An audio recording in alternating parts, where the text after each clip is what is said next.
Some stories begin with a decision. A ticket bought at the last second, or a train missed by 1 minute. A stranger who says something that changes everything. But this story begins with something much smaller. A backpack with a few library books inside, and a college student walking into the night, completely unaware that the ordinary weight on his shoulders was about to save his life. It was just after midnight on November 20th, 2014 at Florida State University in Tallahassee. Strozier Library was still busy.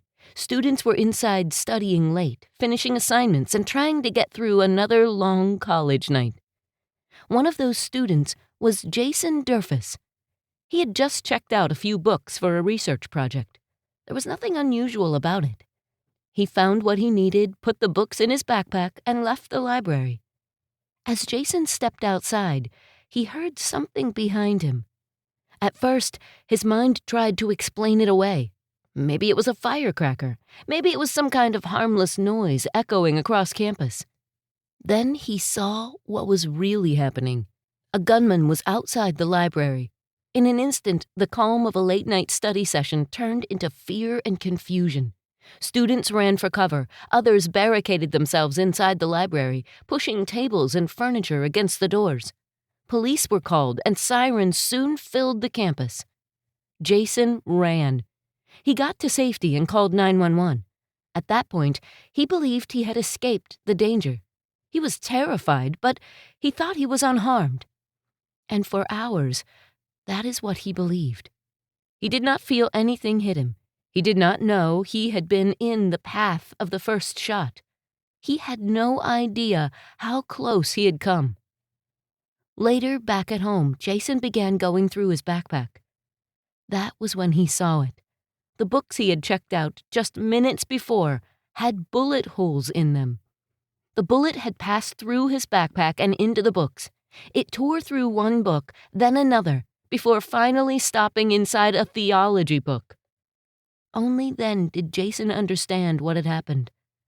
The shot he had heard behind him had not missed him. It had hit his backpack.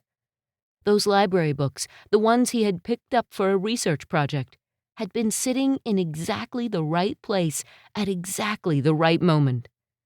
A few minutes earlier, they had been nothing more than borrowed study material. Now they were the reason he was still alive. There is something haunting about that kind of detail. The books were not meant to be armor.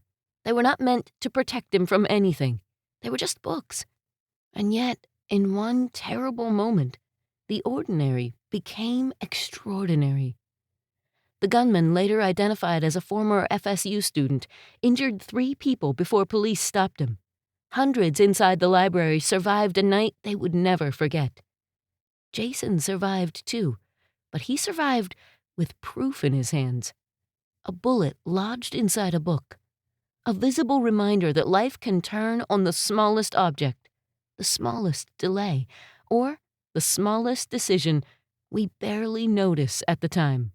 If Jason had not needed those exact books that created that exact thickness, if he had left the library at a different moment, he might not have been in that exact place.